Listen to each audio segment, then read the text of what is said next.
Hi, Miss Carrie here, and I'm going to continue today in reading Pippi Longstocking by Astrid Lindgren.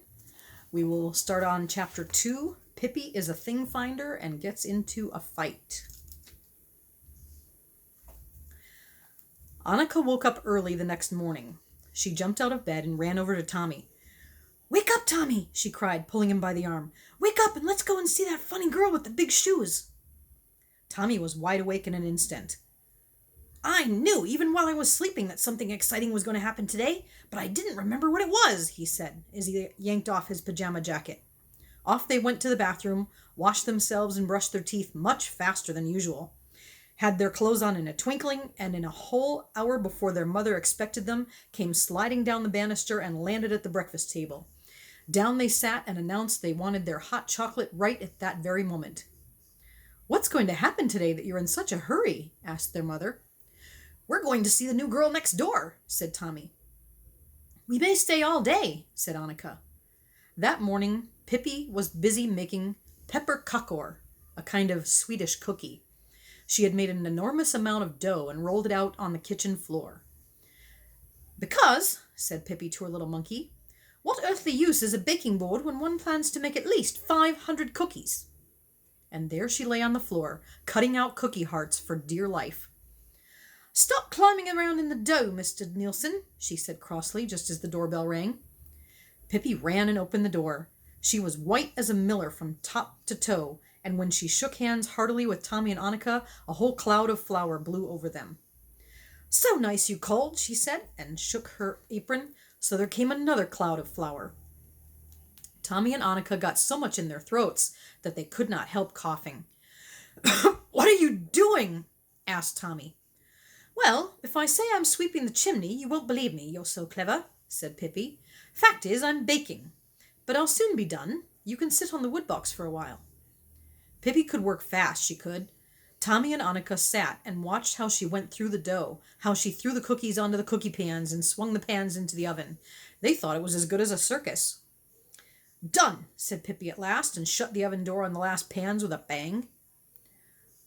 "What are we going to do now?" asked Tommy. "I don't know what you're going to do," said Pippi, "but I know I can't lie around and be lazy. I'm a thing finder, and when you're a thing finder, you don't have a minute to spare." "What did you say you are?" asked Annika. "A thing finder." "What's that?" asked Tommy. "Somebody who hunts for things, naturally. What else could it be?" said Pippi, as she swept all the flour left on the floor into a little pile. "The whole world is full of things, and somebody has to look for them, and that's just what a thing finder does," she finished. "What kinds of things?" asked Annika. "Oh, all kinds," said Pippi. "Lumps of gold, ostrich feathers, dead rats, candy snapcrackers, little tiny screws, things like that." Tommy and Annika sounded as if it would be fun, and wanted very much to be thing finders too, although Tommy did say he hoped he'd find a lump of gold and not a little tiny screw. "We shall see what we shall see," said Pippi. "One always finds something, but we've got to hurry up and get going so the other thing finders don't pick up all the lumps of gold around here before we get them." All three thing finders now set out. They decided it would be best to begin hunting around the houses in the neighborhood, because Pippi said that although it could perfectly well happen that one might find a little screw deep in the woods, still the very best things were usually found where people were living. "Though, for that matter," she said, "I've seen it the other way round too. I remember once when I was out hunting for things in the jungles of Borneo, right in the heart of the forest where no human being had ever set foot. And what do you suppose I found? Why, a very fine wooden leg. I gave it away later to a one-legged old man, and he said that a wooden leg like that wasn't to be had for love or money." Tommy looked at and Annika looked at Pippi to see just how a thing finder acted. Pippi ran from one side of the road to the other, shaded her eyes with her hand, and hunted and hunted. Sometimes she crawled about on her hands and knees, stuck her hands in between the pickets of a fence, and then said in a disappointed tone, "Oh dear, I was sure I saw a lump of gold." "May we really take everything we find?" asked Annika. "Yes, everything that is lying on the ground," said Pippi. Presently they came to an old man lying asleep on the lawn outside his cottage. "There," said Pippi, "that man is lying on the ground, and we have found him. We'll take him." Tommy and Annika were utterly horrified. Oh, no, no, Pippi, we can't take an old gentleman. We couldn't possibly, said Tommy. Anyway, whatever would we do with him? What would we do with him? Oh, there are plenty of things we could do with him. We could keep him in a little rabbit hutch instead of a rabbit and feed him on dandelions. But if you don't want to, I don't care. Though it does bother me to think that some other thing finder may come along and grab him. They went on. Suddenly Pippi gave a terrific yell. Well, I never saw the like, she cried, as she picked up a large rusty old tin can from the grass. What a find! What a find! Cans! That's something you can never have too many of. Tommy looked at the can doubtfully. What can you use it for? Oh, you can use it in all sorts of ways, said Pippi. One way is to put cookies in it. Then it becomes a delightful jar with cookies. Another way is not to put cookies in it. Then it becomes a jar without cookies. That certainly isn't quite so delightful, but still, that's good too. She examined the can, which was indeed rusty and had a hole in the bottom. It looks almost as if this were a jar without cookies, she said thoughtfully. But you can put it over your head and pretend that it's midnight. And that is just what she did. With the can on her head, she wandered around the block like a little metal tower and never stopped until she stumbled over a low wire fence and fell flat on her stomach. There was a big crash when the tin can hit the ground. Now, see that? Said Pippi and took off the can. If I hadn't had this thing on me, I'd have fallen flat on my face and hurt myself terribly. Yes, said Annika, but if you hadn't had the can on your head, then you wouldn't have tripped on the wire fence in the first place. Before she'd finished speaking, there was another triumphant cry from Pippi, who was holding up an empty spool of thread. This seems to be my lucky day, she said. Such a sweet, sweet little spool to blow soap bubbles with, or to hang around my neck for a necklace. I'll go home and make one this very minute. However, just at that moment, the gate of one of the cottages nearby opened, and a boy came rushing out. He looked scared, and that was no wonder, because head after heels after him came 5 other boys. They soon caught him and pushed him against the fence, and all 5 began to punch and hit him. He cried and held his arms up in front of his face to protect himself. Give it to him, cried the oldest and strongest of the boys, so they'll never dare to show himself on the street again. Oh, said Annika, it's Willie they're hurting. How can they be so mean? It's that awful Bengt. He's always in a fight, said Tommy, and 5 against 1. What cowards! Pippi went up to the boys and tapped Bengt on the back with her forefinger. Hello there, she said. What's the idea? Are you trying to make hash out of little Willie with all 5 of you jumping on him all at once? Bengt turned around and saw a little girl he had never seen before, a wild-looking little stranger who dared to touch him. For a while he stood and gaped at her in astonishment, then a broad grin spread over his face.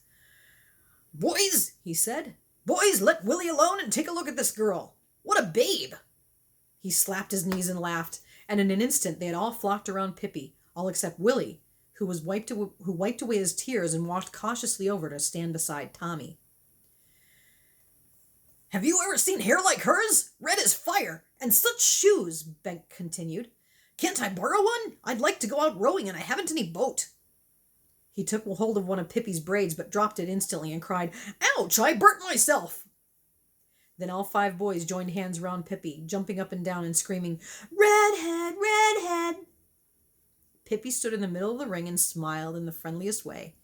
Bengt had hoped she would get mad and begin to cry. At least she ought to have looked scared. When nothing happened, he gave her a push. I don't think you have a very nice way with ladies, said Pippi, and she lifted him in her strong arms, high in the air, and carried him to a birch tree and hung him over a branch. Then she took the next boy and hung him over another branch. The next one she set on a gatepost outside a cottage, and the next she threw right over a fence so he landed in a flower bed. The last of the fighters she put in a tiny toy cart that stood by the road. Then Pippi, Tommy, Annika, and Willie stood and looked at the boys for a while. The boys were absolutely speechless with fright. And Pippi said, You are cowards. 5 of you attacking one boy. That's cowardly. Then you begin to push a helpless little girl around. Oh, how mean.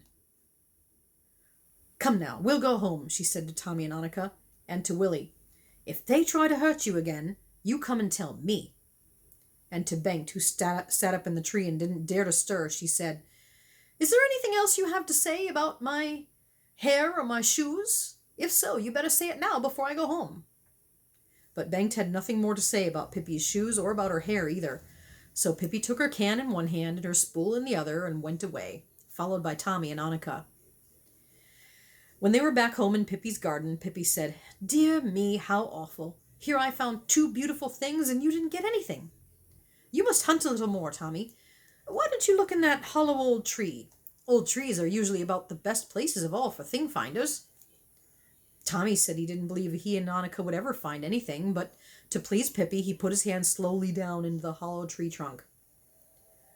"Goodness!" he cried, utterly amazed, and pulled out his hand. In it he held a little notebook with a leather cover.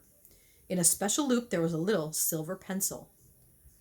"Well, that's queer," said Tommy. "Now, see that?" said Pippi. "There's nothing so nice as being a thing finder. It's a wonder there aren't more people that take it up.